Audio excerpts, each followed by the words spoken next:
This is interview segment number 4, taken on November 17th, 2016, and with my client, I attempted to practice self-disclosure and consequences. How are you doing today? I'm okay. I don't know. It's okay. It's all good. All right. What would you like to talk about today?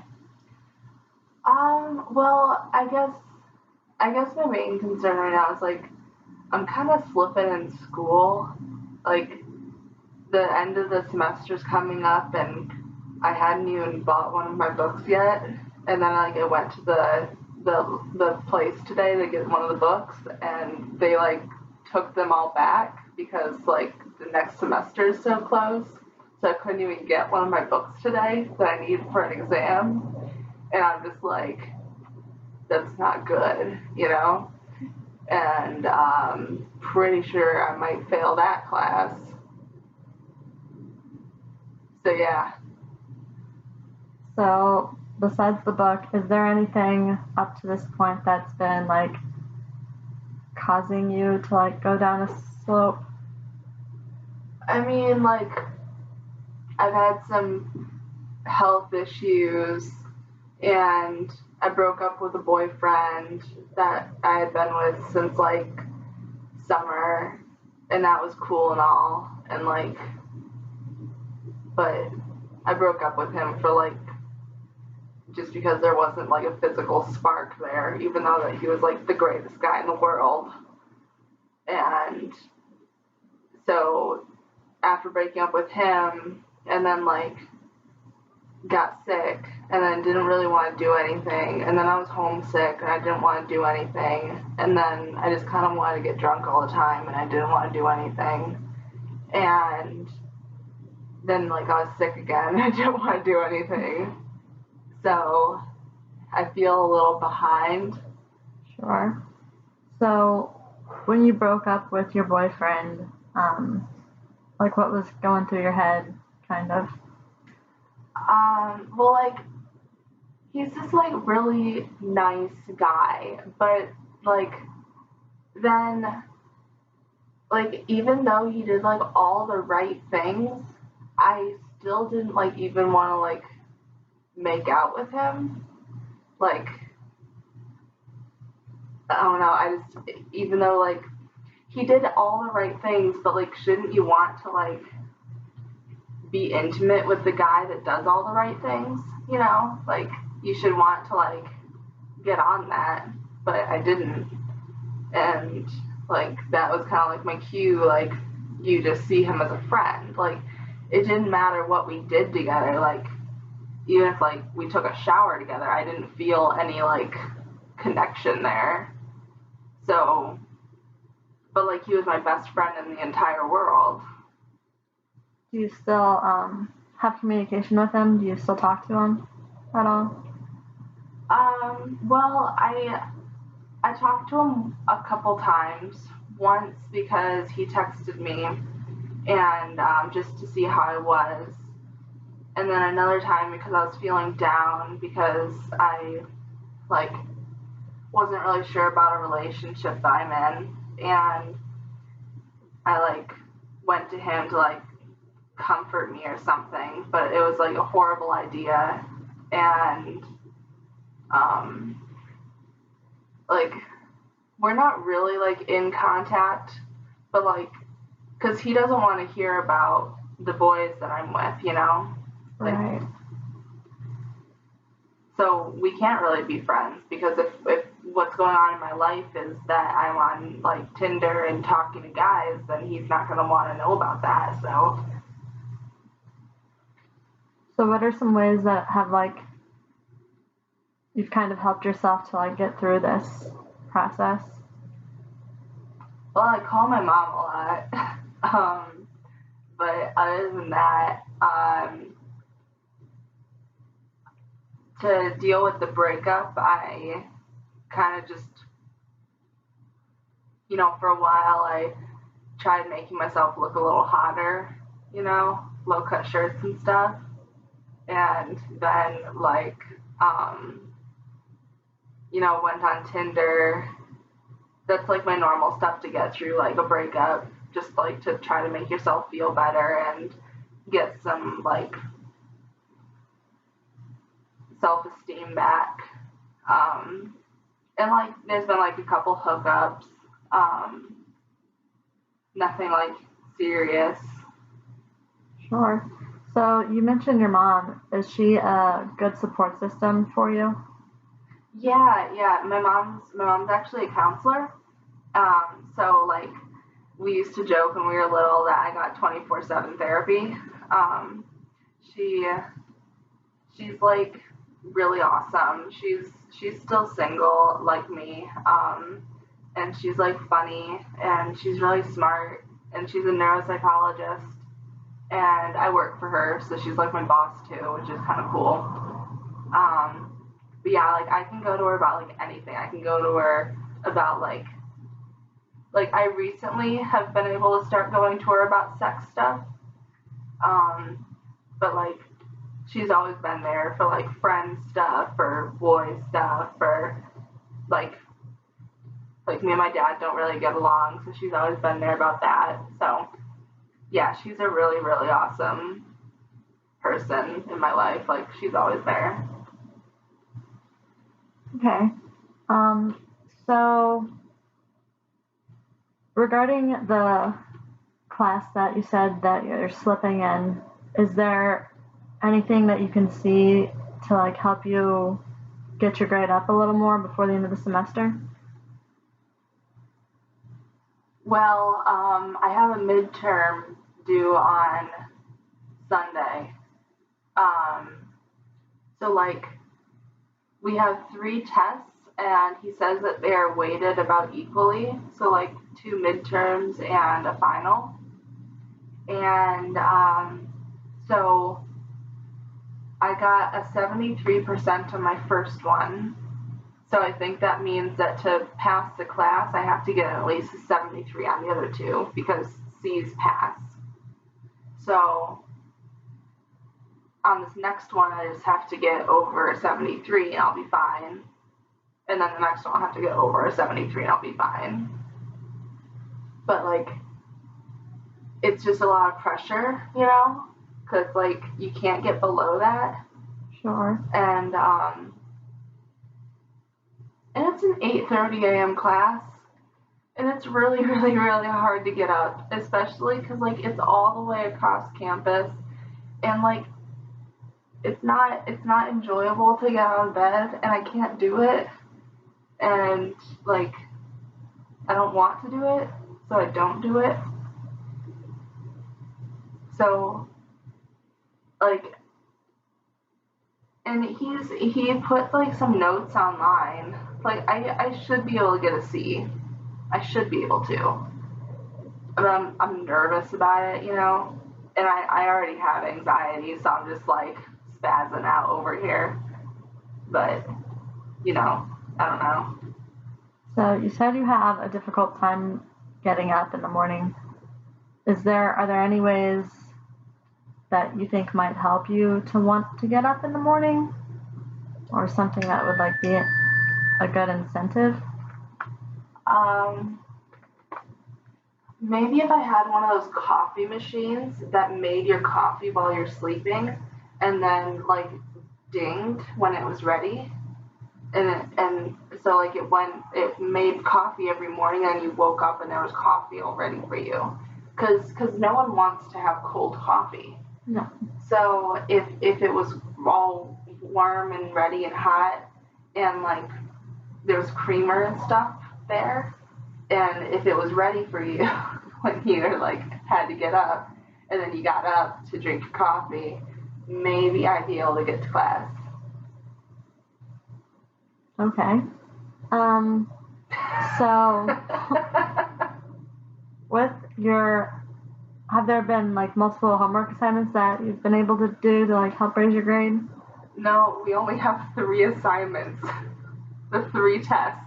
It's awful. Like literally, he said that attendance isn't mandatory, like it's completely voluntary. And you only get 3 grades. The first midterm, the second midterm, and the final. And they're all weighted equally. I imagine that's stressful. Like, what the hell is that? like, you literally just, like, if you fail one, like, you have no chance anymore. Right. Like, you don't have any room to slip up. It's freaky. I much prefer the classes that you have, like, some homework assignments, you know? Right. Because then you have a little back rest.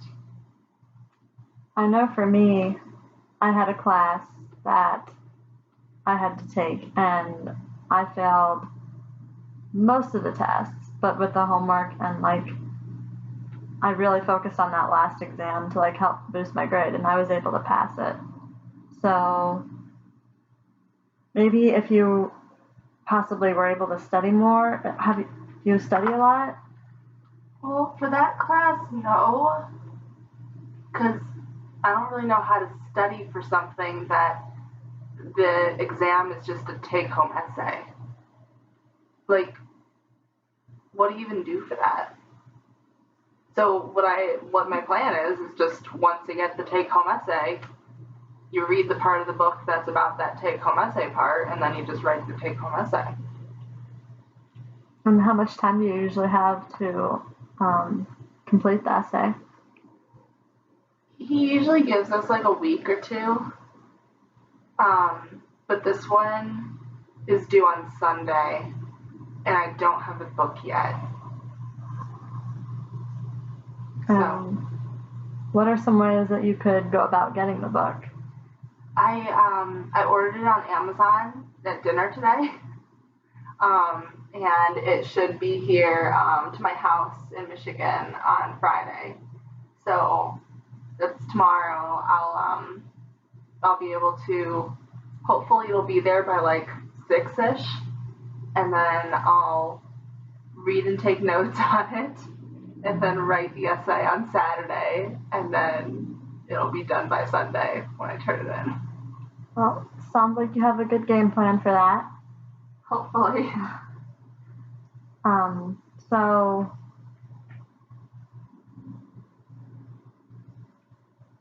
is there any other, like, let me backtrack. So if you were to fail this class, what would like be some consequences of that? Ooh, okay. Well,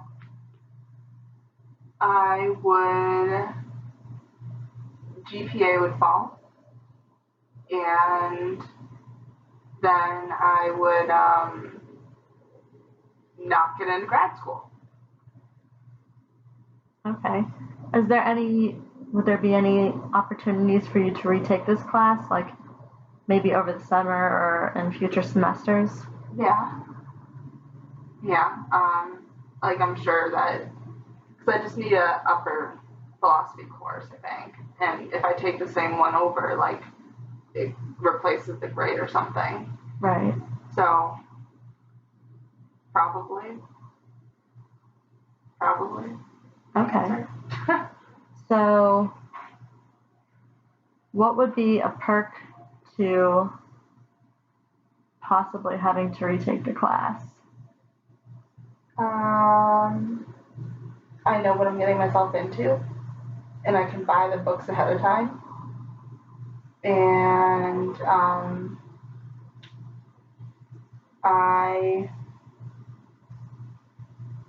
maybe the next semester he would have it later in the day. Those are some good things. And if you were to pass it, like, and it wouldn't be a high enough grade as you would like, what would be? Like if I got like a C and passed? Sure, yeah. Well, if I got a C, it would bring down my GPA, and I might end up on Hi-Fi's academic, what do they call it? It's not probation, it's kind of like probation, academic probation, but it's not exactly that. Probation is for people who like get Fs. But like the other one is for people who are more like me, who like just kind of a warning. Yeah. So I might end up on that again because I'm on that right now because last semester I got a C on something.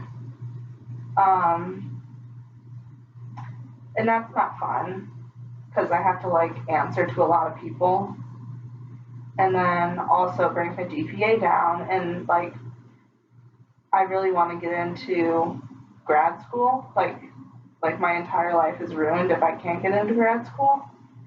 So if I don't get into grad school, then entire life is ruined there. So do you know the GPA that you need to get into grad school? 3.0 for Western. Okay. And what's your GPA now? 2.78 was last term. This term I don't know. I think it's 3.006 or something. I don't really know for sure. I'm waiting for the semester to be over so I know what this term was, you know? Sure. But I think it's like right on the rim of 3.000 something. And how many more semesters do you have left of your undergrad? Well, if I were to do a 4-year undergrad, then I would have 3 semesters left, but I plan on taking an extra semester, so I have 4 semesters left. Okay, so you have some time. So if you weren't to get into grad school, what might be some possible other alternatives for you? Well, a bachelor's degree in psychology doesn't do you much. I might be able to be a counselor. I might be able to be like a school counselor, maybe. Nothing like what I would want. What do you want? I want to be a neuropsychologist. Okay. So, I need at least a master's, a PhD if I want to run a mom's business. So would there be any like opportunity to like take a year off or any way to like boost your GPA after you'd be done with your undergrad to like get into the master's program? Or I have no idea. That could be something that you might look into just to have like a backup plan or something to fall back on. So are there any other concerns that you have with like the class? I'm worried that he's gonna like expect more of me in this next essay that I check, this next exam, you know, because the last one he wrote a lot of stuff on, and then he gave me a C, like a 73 C. So he put me like right on the brink, like as a warning, I think. So I feel like he's gonna expect better of me now.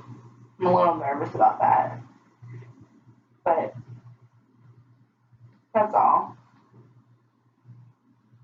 And with these essays, do you give yourself enough time to like fully complete the essay, or do you wait till the last minute? I would say I wait till last minute. So do you think that you might have a different outcome if you gave yourself more time? That would seem logical. Yeah. I mean, but this time I kind of fucked myself over because I chose to not get the book, and that was a bad choice that I made. So now I just have to watch Netflix until the book comes in. And what was your reasoning behind not getting the book? I didn't really think that we'd need it, because like years past, like I got so many books, and like I spent so much money on these damn books, and what we use them for like a chapter, and it wasn't even on the exam. Or what's better is that we do use the books, but all the material she puts on lecture slides. So you don't actually need the book, you just need to read through the lecture slides, Sure. and then you ace the test, which is what I do for one of my classes. I've never even opened one of my books because that's what she does. It's like, you never know if you actually need a book until you're in the class. So I'm just like, I'm not going to buy the book anymore because this is stupid. I'm just wasting my money on this tuition. Seems reasonable. Are there any other stressors in your life that could be affecting your grade? Well, okay, so there's this guy, and I know he's all wrong for me, and like, but he's got he's got a nice car, and he has a real job, and he's 23, and he has a nice face, and his beard is really soft, and I really like it. And but the issue is he reminds me so much of my ex-boyfriend, and partially that's what makes me attracted to him, and another partially that's what makes me want to run for the hills. And it's just he's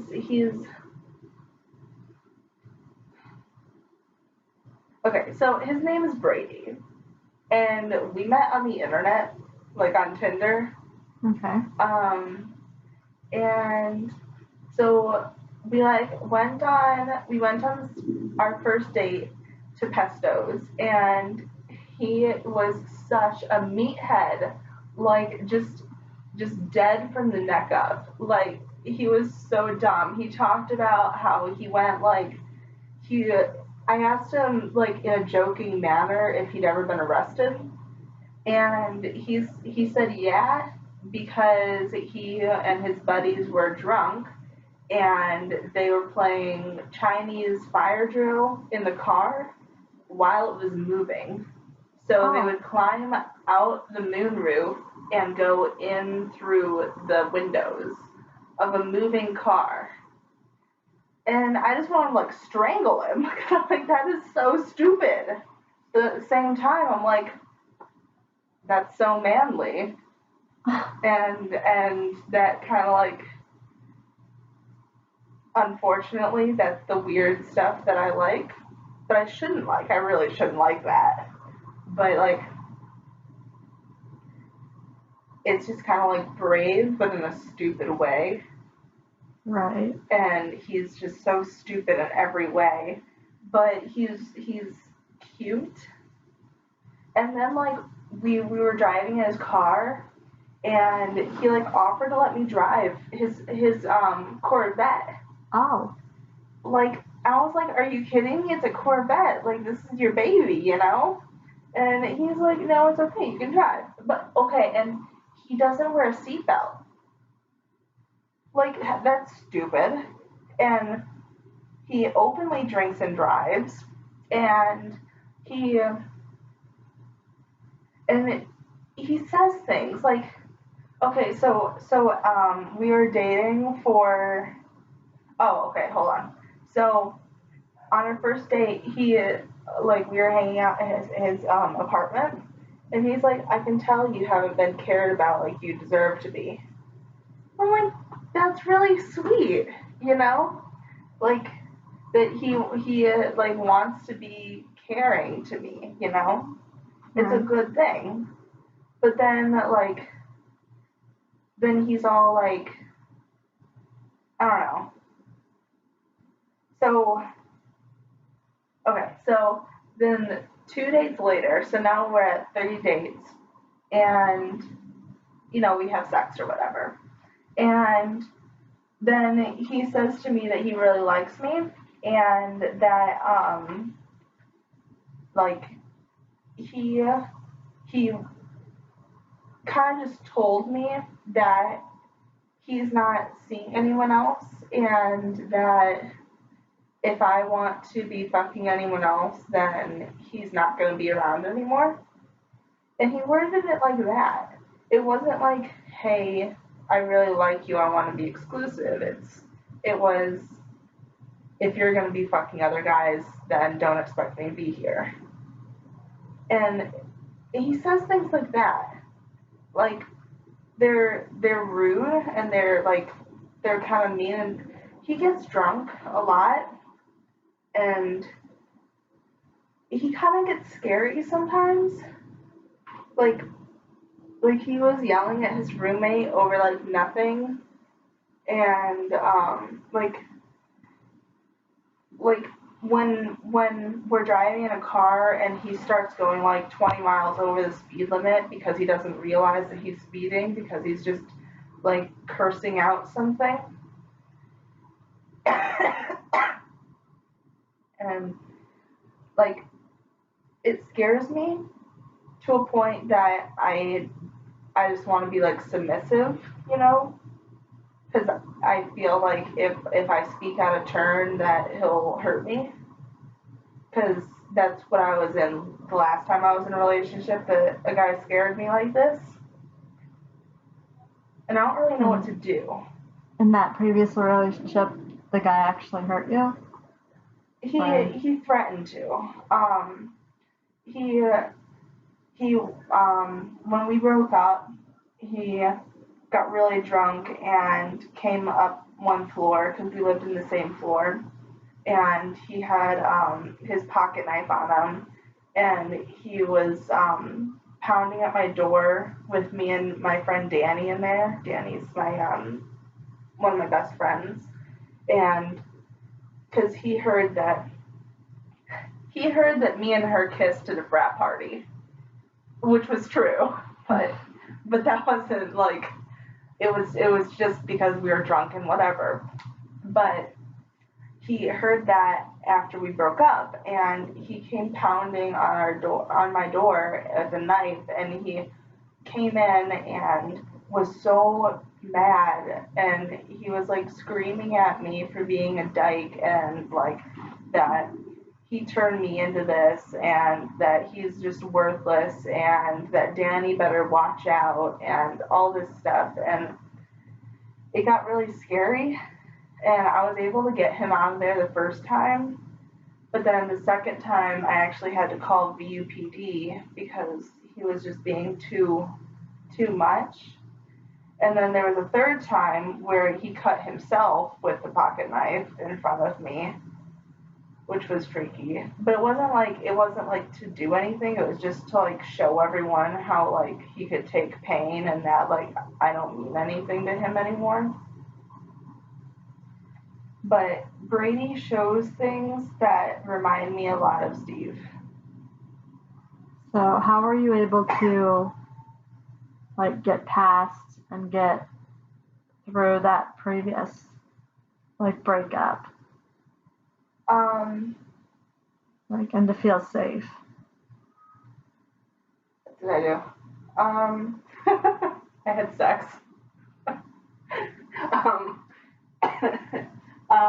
What else did I do?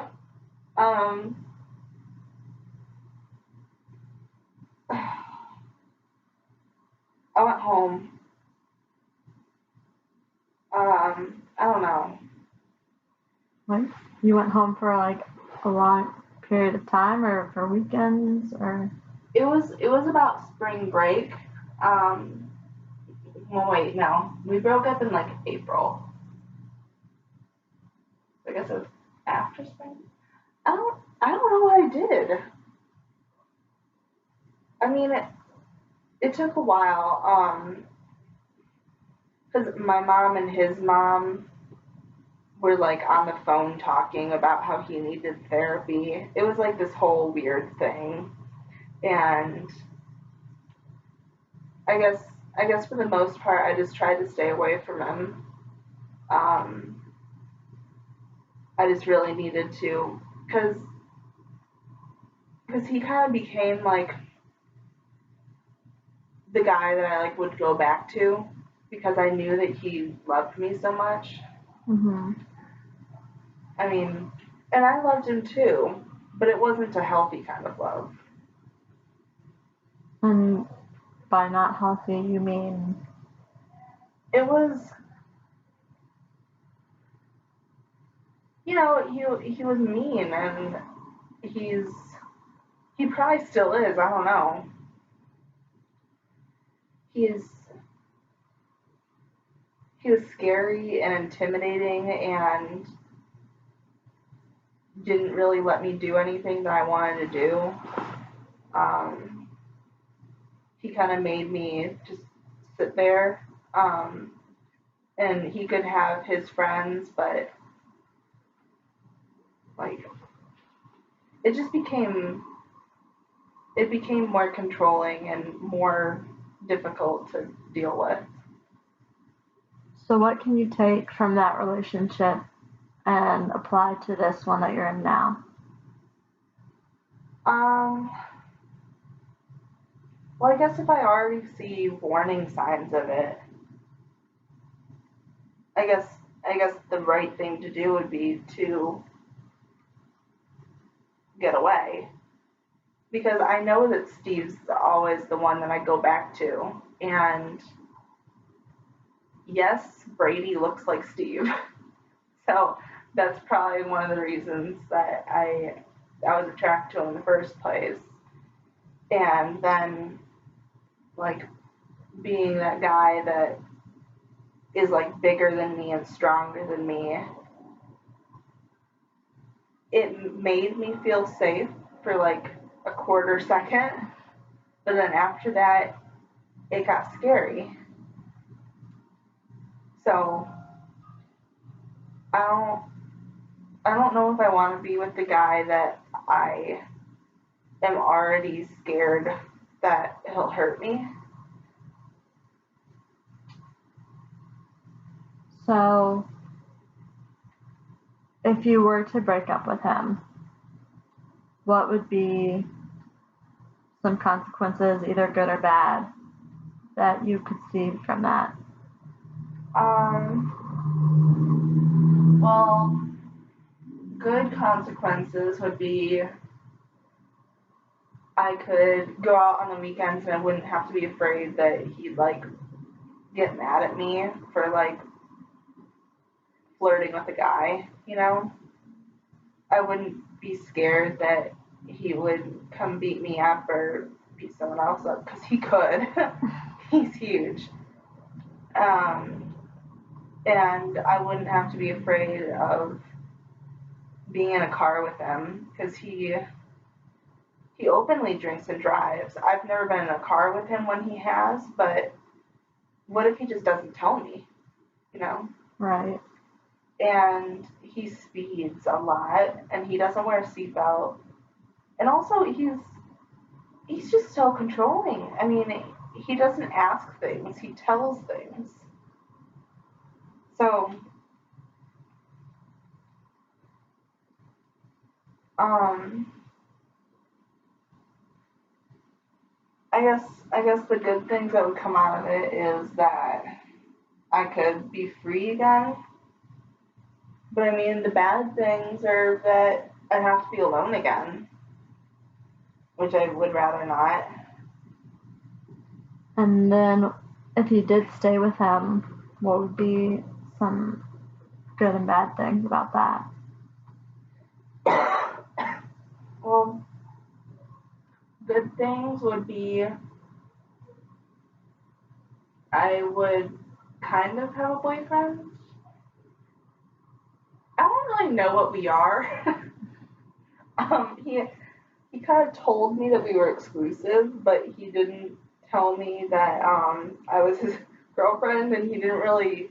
When I brought it up another time, he's like, "Whoa, whoa, whoa! I mean, like, we've only known each other a couple days," which I'm like, "Yeah, but you told me we're exclusive, so how can you be exclusive but not be in a relationship?"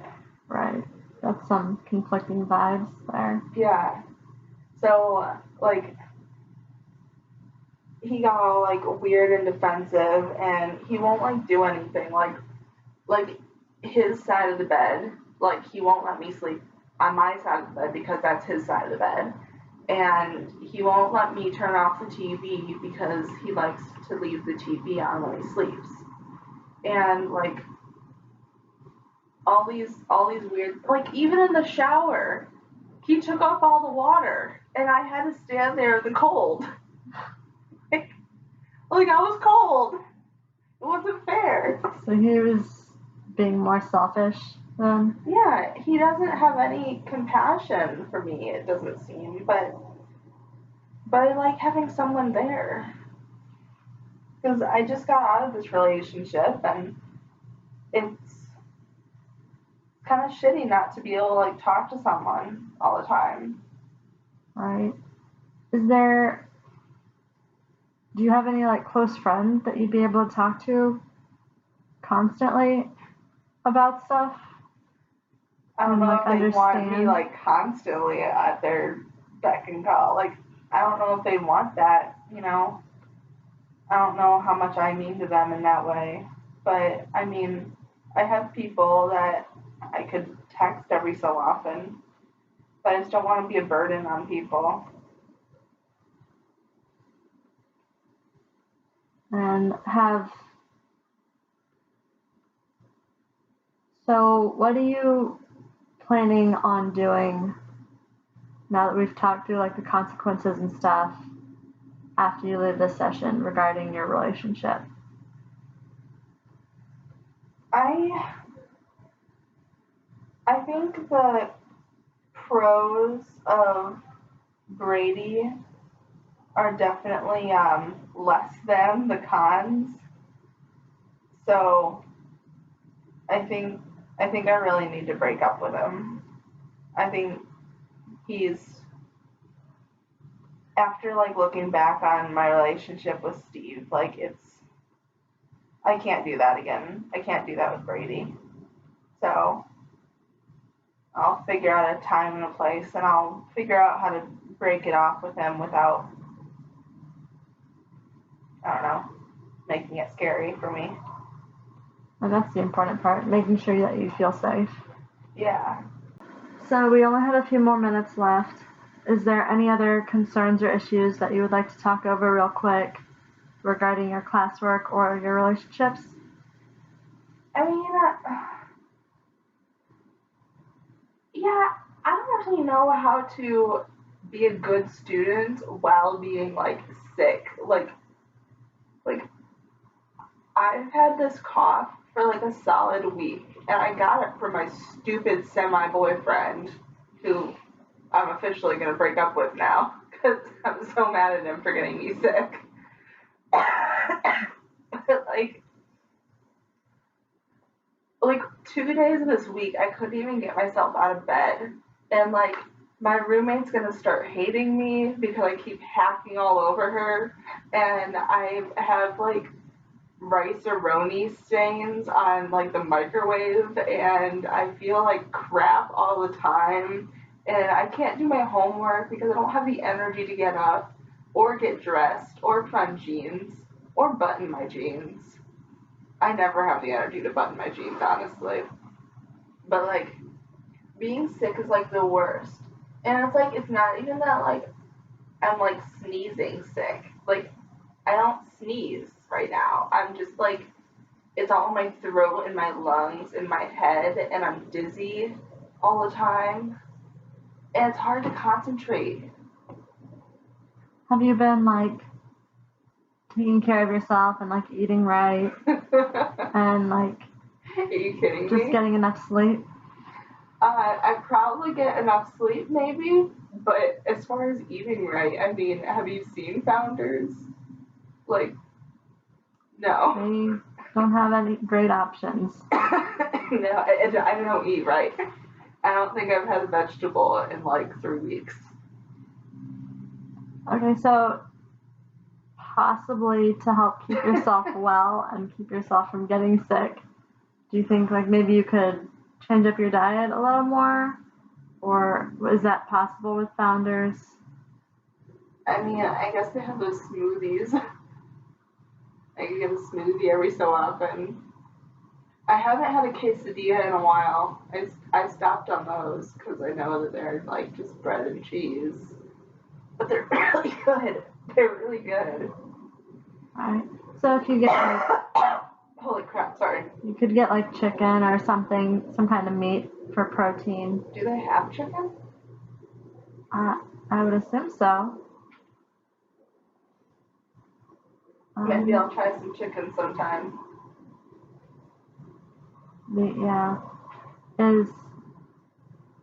So you have a difficult time like getting yourself out of bed to go to class then because you're sick? Yes, definitely. Is there any way, like by setting more alarms or something that you'd possibly be able to get out of bed or something to help you get motivated? I know you said earlier, like the coffee machine. No. Can't I just like email all my professors and tell them I won't come in for like the rest of the semester because I'm sick? I mean, that probably would not help your class and GPA situation. Yeah, I guess. All right. So we will end the session there. And if you would like, we can continue talking about this in the next session. Okay. So I hope you have a good rest of your day.